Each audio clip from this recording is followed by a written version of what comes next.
Assalamualaikum warahmatullahi wabarakatuh. Semangat pagi anak-anak. Semoga sehat selalu ya. Hari ini kita akan belajar tentang sistem gerak pada manusia. Adapun kompetensi dasar pada materi kali ini ialah menganalisis gerak pada makhluk hidup, sistem gerak pada manusia, dan upaya menjaga kesehatan sistem gerak. Dan pokok bahasan yang akan kita bahas mengenai rangka, sendi, otot, dan upaya menjaga kesehatan sistem gerak. Di sini Bapak mempunyai pertanyaan, kira-kira gerak apa saja sih yang kalian lakukan setiap hari? Benar, berjalan, berlari, membuka pintu, dan lain sebagainya itu merupakan suatu gerak yang kita lakukan setiap harinya. Ciri-ciri dari makhluk hidup itu tuh ialah memiliki kemampuan untuk bergerak. Nah, kemampuan bergerak itu ialah salah satu ciri dari makhluk hidup. Tumbuhan juga bergerak, namun pada tumbuhan ia bergerak secara pasif, bukan aktif seperti manusia dan hewan lainnya. Pada pembahasan tentang sistem gerak manusia itu terbagi menjadi 3 pokok bahasan, yakni rangka, otot, dan sendi.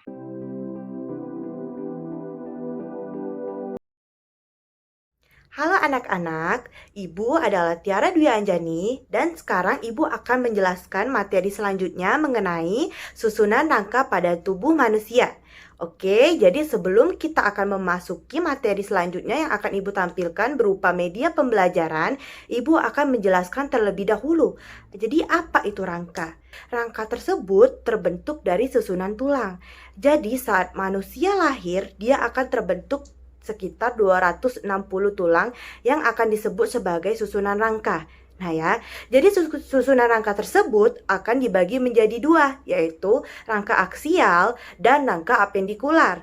Nah, di sini Ibu akan menjelaskan mengenai susunan rangka aksial. Baik, kita akan memasuki pada media pembelajaran. Baik, kita bisa melihat pada media pembelajaran yang Ibu tayangkan di mana rangka aksial ini terdiri dari 3. Yang pertama ada tulang tengkorak, yang kedua ada tulang belakang atau vertebrae, dan yang ketiga ada tulang dada atau sternum dan rusuk atau coste. Yang pertama ada tulang apa tadi? Tulang tengkorak ya. Nah, tulang tengkorak ini dia itu terdiri atas tulang tempurung kepala, tulang wajah, dan tulang telinga. Nah, kita bisa melihat pada gambar di samping ya, anak-anak, di mana tulang dahi itu letaknya di sini, tulang baji itu di sekitar tulang pelipis dan tulang pipi, terus ada tulang hidung, terus ada tulang rahang atas, tulang rahang bawah, terus ada tulang lidah di bagian dalam sini, tulang tengkorak di belakang sini, dan tulang ubun-ubun. Nah, terus selanjutnya apa tadi? Ada tulang belakang atau vertebrae. Nah, tulang belakang ini berfungsi sebagai penyangga berat badan ya. Penyangga berat badan anak-anak sekalian. Dan dia dapat melakukan berbagai posisi dan gerakan ya. Nah, tulang belakang ini bisa kita lihat di gambar di samping ya. Jadi kita bisa melihat dia ini terdiri atas 7 ruas tulang leher. Kita bisa di sini. Di sini ada 7 ruas tulang leher. Selanjutnya ada 12 ruas tulang punggung ya, di bawah dari tulang leher tadi. Terus selanjutnya ada 5 ruas tulang pinggang di bawah dari tulang punggung. Terus selanjutnya ada 5 ruas tulang kelangkang yang dibawa dari tulang pinggang. Nah, yang terakhir ada 4 ruas tulang ekor. Nah, tulang ekor ini letaknya di bawah dari tulang kelangkang tadi. Baik, yang ketiga tadi ada tulang dada, sternum, dan tulang rusuk ya. Jadi mereka ini bersama-sama menjadi pelindung organ di bagian dada. Apa aja itu organ di bagian dada?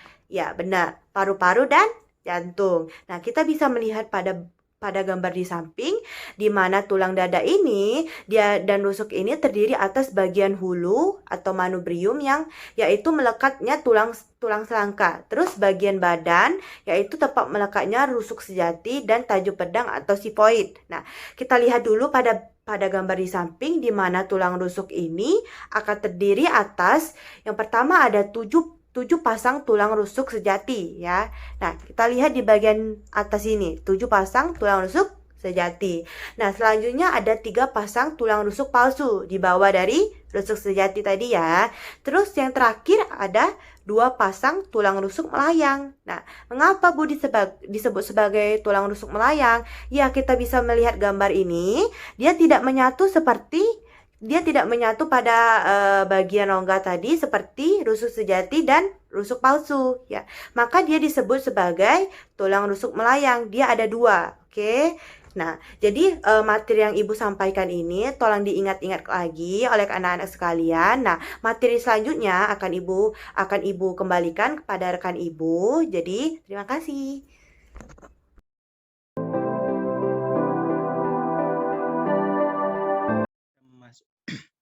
Sekarang kita memasuki materi otot. Ada yang tahu apa itu otot? Otot adalah alat gerak aktif karena dapat berkontraksi. Otot biasanya melekat pada rangka, baik itu rangka manusia ataupun rangka hewan. Otot memiliki ciri-ciri kontraktibilitas, ekstensibilitas, dan elastisitas. Kontraktibilitas berarti otot itu memiliki kemampuan memendek dari ukuran awal atau ukuran semula. Ekstensibilitas itu berarti otot memiliki kemampuan untuk memanjang dari ukuran semula, serta sifat elastisitas itu ialah otot memiliki kemampuan untuk kembali ke ukuran semula. Manusia dan hewan memiliki 3 jenis-jenis otot. Yang pertama itu ada otot lurik, otot polos, dan juga otot jantung. Yang pertama itu ada otot lurik.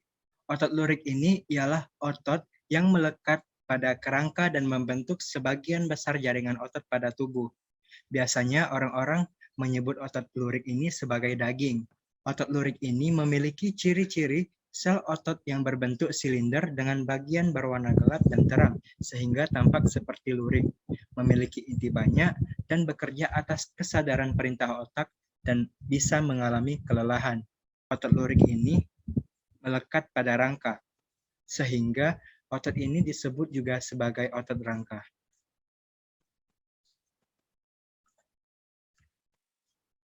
Yang kedua itu ada otot polos.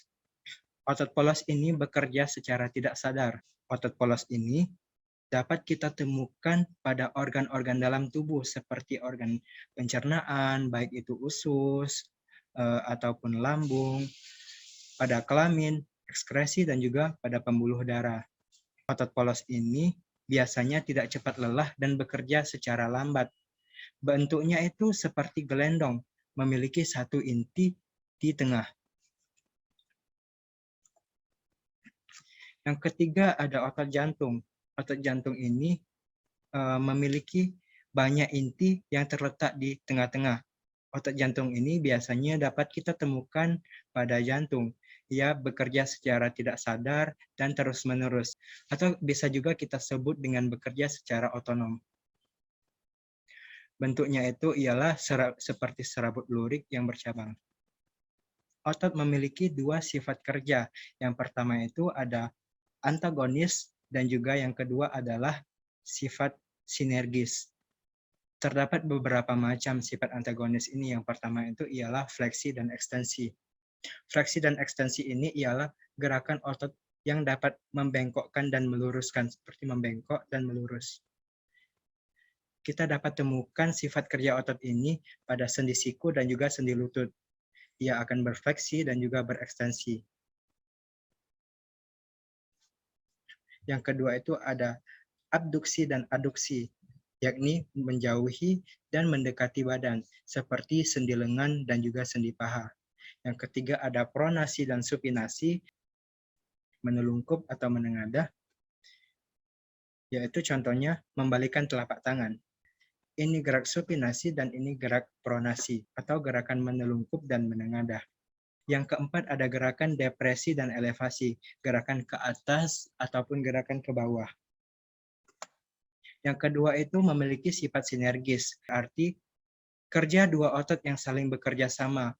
Contohnya itu seperti otot pronator teres dan pronator quadratus yang menimbulkan gerakan menelungkup dan menengadah pada telapak tangan.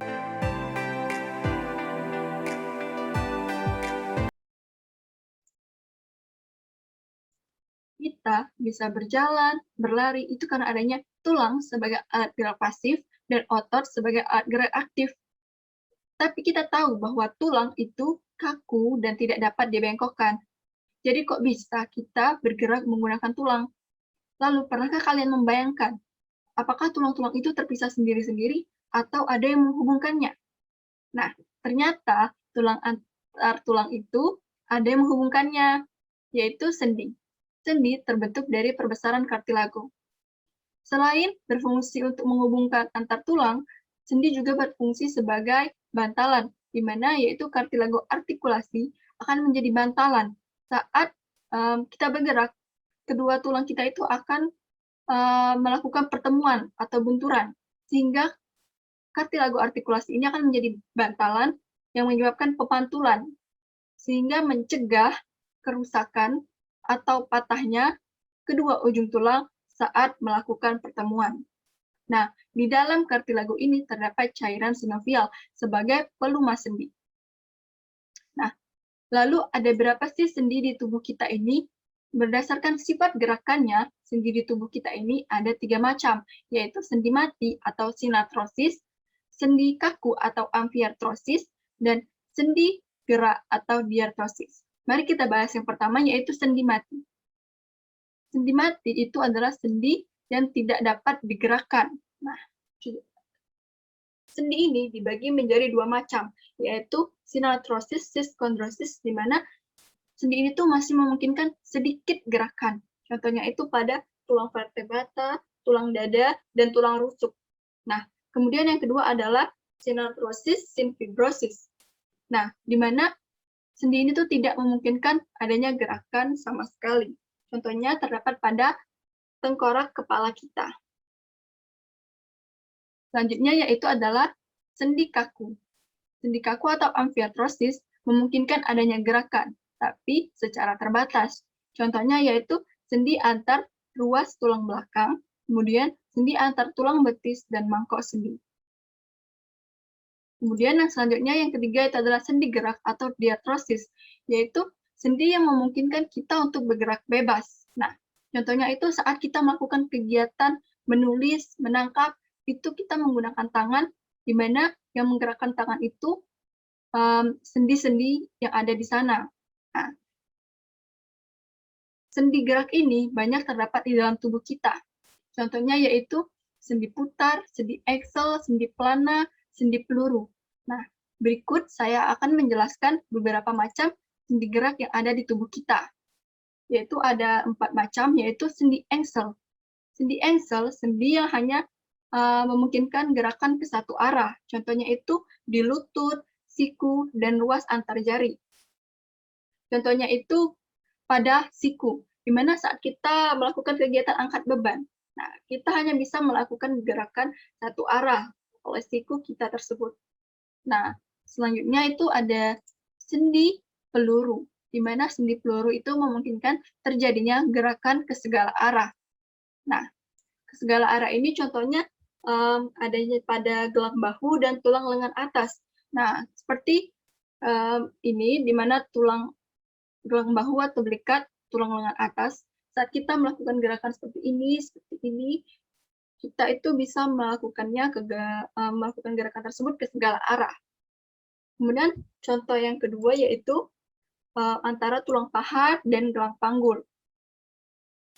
Selanjutnya itu ada sendi putar, di mana sendi yang memungkinkan terjadinya gerakan memutar, di mana salah satu tulang itu menjadi poros dan tulang lainnya itu memutarnya. Nah, contohnya itu antara tulang atlas dan tulang leher, di mana kita dapat melakukan gerakan mengangguk, menengok, itu ataupun memutar. Nah, sehingga dapat berputar ke kiri dan ke kanan. Selanjutnya itu yang terakhir adalah sendi pelana, di mana sendi ini memungkinkan gerakan kedua arah, baik itu ke samping ataupun ke depan. Contohnya itu pada sendi tulang ibu jari, di mana saat kita melakukan gerakan seperti ini itu terjadi ke dua arah. Nah, selanjutnya yaitu antara tulang telapak tangan dan ruas jari tangan. Nah, seperti ini, di mana itu memungkinkan gerakan kedua arah.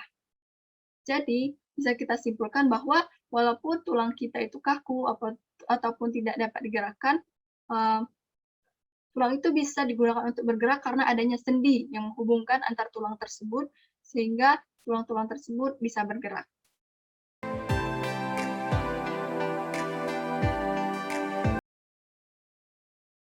Halo adik-adik, gimana? Masih semangat kan belajarnya? Harus semangat ya. Nah, sekarang Ibu akan menjelaskan topik baru mengenai materi pembelajaran kita hari ini, yaitu materi tentang sistem gerak. Kalau sebelumnya adik-adik sudah mendengarkan penjelasan mengenai bagaimana sistem gerak pada manusia itu, nah akan Ibu ulas secara singkat. Sistem gerak pada manusia itu ada dibagi menjadi 3 bagian. Yang pertama ada rangka yang tersusun atas tulang-tulang, terdiri atas tulang-tulang. Lalu yang kedua ada sendi, yang ketiga ada otot. Nah, sebelumnya adik-adik sudah mendengarkan penjelasan dari jenis-jenis ketiga bagian sistem gerak pada manusia ini. Seperti misalnya tadi sudah dijelaskan jenis-jenis tulang, jenis-jenis otot, dan bahkan sudah dijelaskan pula susunan rangka pada tubuh manusia itu. Nah, sekarang kita akan melaju ke materi yang baru, yaitu akan membahas tentang gangguan dan kelainan sistem gerak. Nah, Ibu akan menjelaskan kepada kalian semua tentang apa saja sih penyakit yang diidap oleh manusia berkaitan dengan sistem geraknya. Nah, untuk gangguan atau kelainan ini akan Ibu bagi menjadi 3 bagian. Seperti halnya tadi pembagian 3 sistem gerak pada manusia. Jadi nanti akan kita temui gangguan atau kelainan pada tulang, gangguan atau kelainan pada sendi, dan yang terakhir gangguan atau kelainan pada otot manusia. Nah, untuk lebih jelasnya akan Ibu tampilkan tayangan PPT tentang gangguan dan kelainan sistem gerak pada manusia. Nah, di sini sudah Ibu tampilkan PPT atau tayangan tentang gangguan dan kelainan sistem gerak. Untuk yang pertama, kita akan membahas tentang gangguan dan kelainan pada tulang. Di sini Ibu mencantumkan beberapa contoh penyakit pada tulang. Ada 6. Ada skoliosis, lordosis, kifosis, fraktura, osteoporosis, dan rakitis. Nah, untuk yang bagian A sampai C, nanti akan Ibu lanjutkan di slide berikutnya, karena di slide berikutnya Ibu akan menampilkan gambar berkaitan dengan ketiga gangguan ini. Nah, untuk sekarang kita melangkah dulu ke fraktura, bagian D, fraktura. Jadi fraktura itu adalah gangguan atau kelainan tulang yang terjadi biasanya itu disebabkan oleh kecelakaan, misalnya jatuh atau misalnya tabrakan seperti itu, sehingga dari kecelakaan ini dia menimbulkan kondisi tulang yang patah seperti itu. Lalu yang kelima itu ada osteoporosis, di mana osteoporosis ini lebih singkatnya itu adalah keadaan atau kondisi tulang yang rapuh. Biasanya ini terjadi pada usia-usia tua atau orang-orang yang sudah lanjut usia. Karena seperti kita ketahui, semakin umur manusia itu bertambah, maka kondisi tubuhnya akan semakin menurun, akan semakin tidak fit. Nah, begitu juga dengan keadaan atau kondisi tulangnya. Jadi, secara otomatis ketika manusia itu sudah tua atau memasuki umur yang sudah lanjut, dia akan mengalami gangguan pada tulangnya, di mana tulangnya sudah tidak kuat lagi atau rapuh karena kandungan kalsium dalam tulang itu semakin berkurang.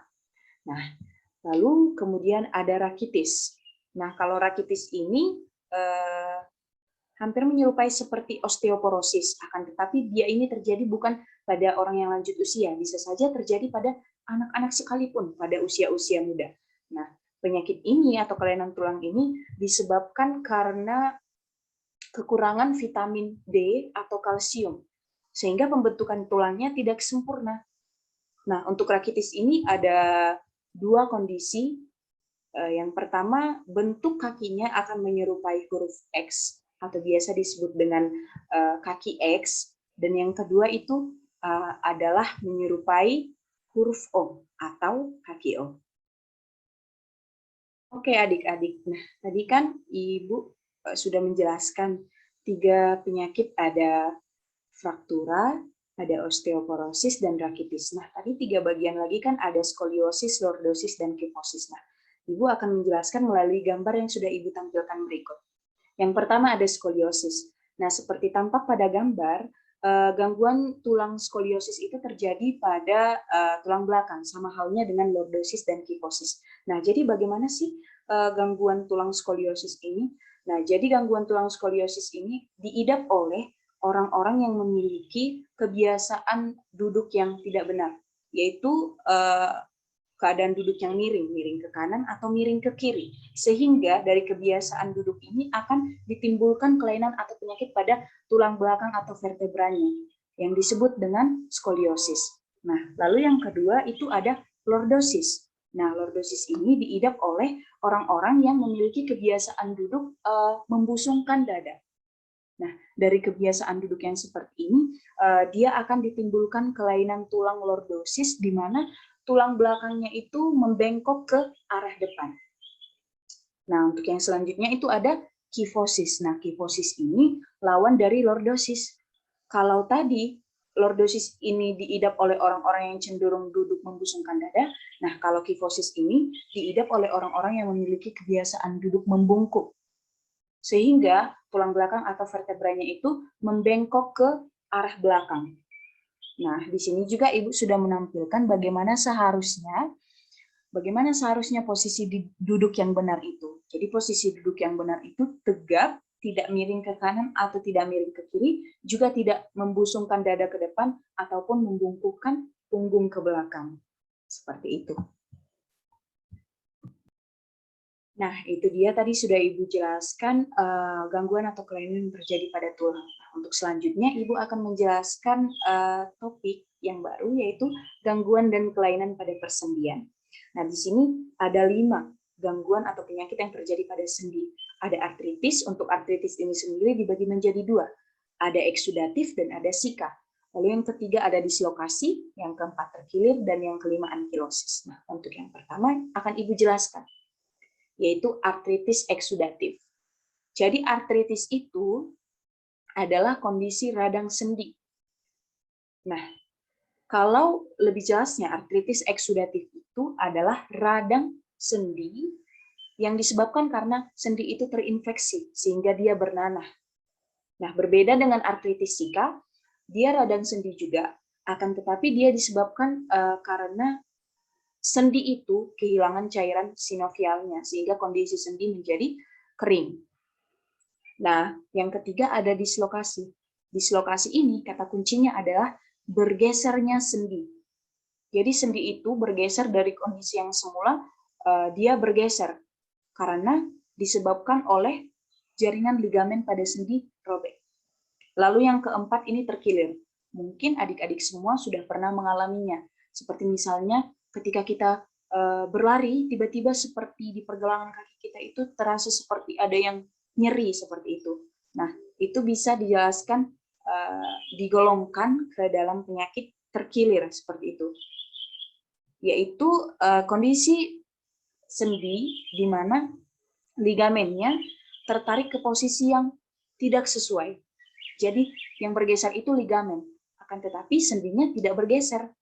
Nah, akibat adanya pergeseran ligamen ini menyebabkan timbulnya penyakit atau kelainan pada sendi yaitu terkilir. Nah, lalu yang terakhir ada ankilosis. Nah, jadi ankilosis ini kondisi di mana persendian itu seolah-olah menyatu. Jadi dia susah untuk digerakkan, seperti itu. Itu dia tadi sudah Ibu jelaskan mengenai gangguan dan kelainan pada persendian. Nah, untuk yang terakhir, kita akan membahas tentang gangguan dan kelainan yang terjadi pada otot manusia. Di sini ada 5 penyakit. Yang pertama atrofi, hipertrofi, kram, tetanus, dan yang terakhir miastenia gravis. Nah, akan Ibu jelaskan untuk yang pertama yaitu atrofi. Jadi atrofi ini adalah kondisi otot yang mengalami gangguan di mana otot kita itu mengecil atau mereduksi sehingga dia tidak mampu melakukan gerakan. Nah, untuk yang kedua itu hipertrofi. Hipertrofi ini adalah lawan dari atrofi tadi. Kalau atrofi tadi ototnya mengecil, nah kalau hipertrofi dia ototnya membesar. Nah, yang ketiga ada kram. Kram ini barangkali pernah dialami oleh adik-adik, di mana kram ini adalah kondisi otot yang kejang, dikarenakan oleh dua kondisi. Yang pertama bisa disebabkan oleh cuaca yang terlalu dingin, atau yang kedua karena otot terlalu banyak melakukan aktivitas yang berat. Lalu yang keempat ada tetanus. Nah, ini penyakit ini unik. Kenapa unik? Karena penyakit ini disebabkan oleh bakteri. Mungkin sebelumnya adik-adik berpikir kalau bakteri itu bisanya mengganggu di pencernaan, misalnya seperti itu, menyebabkan diare dan sebagainya. Nah, di otot juga dijumpai penyakit yang seperti itu, yang disebabkan oleh bakteri. Nah, tetanus ini adalah penyakit pada otot yang disebabkan oleh bakteri Clostridium tetani. Jadi, otot yang mengalami tetanus itu biasanya dia akan mengalami kontraksi yang terus-menerus seperti itu. Nah, lalu yang terakhir adalah penyakit myasthenia gravis, di mana otot kita melemah atau lumpuh secara bertahap, sehingga menyebabkan kelumpuhan, bahkan kematian. Nah, jadi kalau myasthenia gravis ini mungkin tidak dapat diprediksi saat penyakit itu muncul, karena penyakit ini dia berangsur-angsur terjadinya, berangsur-angsur di mana otot melemah secara bertahap seperti itu. Jadi tidak bisa diprediksi. Nah, pelemahan yang secara bertahap ini akan menyebabkan kelumpuhan, bahkan kematian. Nah, mungkin sekian dulu materi dari Ibu. Untuk materi yang selanjutnya akan kita lanjutkan mengenai upaya untuk menjaga kesehatan sistem gerak. Nah, kalau tadi sudah Ibu jelaskan mengenai gangguan atau penyakit yang terjadi pada sistem gerak manusia, nah dengan demikian adik-adik juga harus tahu apa aja sih upaya-upaya yang dibutuhkan untuk menjaga kesehatan sistem gerak. Baik, sekian dulu adik-adik. Untuk yang selanjutnya akan dijelaskan kembali oleh Ibu Guru. Yang selanjutnya, terima kasih.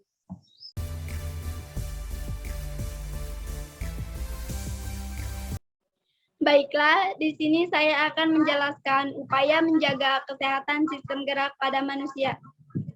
Apa sih yang mudah diketahui kalian tentang cara menjaga kesehatan sistem gerak pada manusia? Ya, benar sekali.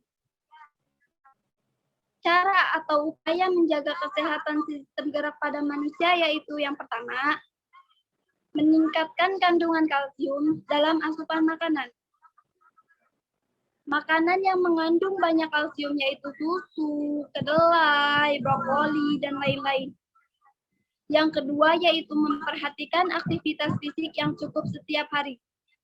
Aktivitas fisik dapat memperkuat tulang dan dapat memperlambat proses perapukan tulang. Yang ketiga yaitu menghindari kebiasaan sikap duduk yang salah. Cara menghindari kebiasaan sikap duduk yang salah yaitu dengan cara duduk yang benar. Cara duduk yang benar yaitu tulang belakang harus tegak lurus. Yang keempat yaitu konsumsi makanan bergizi. Upaya menjaga kesehatan sistem gerak dapat dilakukan dengan banyak-banyak mengkonsumsi makanan bergizi seperti sayur-sayuran, dan buah-buahan. Yang kelima yaitu olahraga teratur serta melakukan pemanasan sebelum dan setelah olahraga. Melakukan pemanasan sebelum dan setelah olahraga dapat menghindari cedera pada tulang manusia. Yang terakhir yaitu tidak merokok. Karena merokok dapat merusak sel-sel tulang, menghambat penyerapan kalsium, dan menghambat proses pembentukan tulang. Sekian pemaparan dari kelompok kami. Semoga bermanfaat. Kurang dan lebihnya saya minta maaf. Billahi taufiq wal hidayah. Wassalamualaikum warahmatullahi wabarakatuh.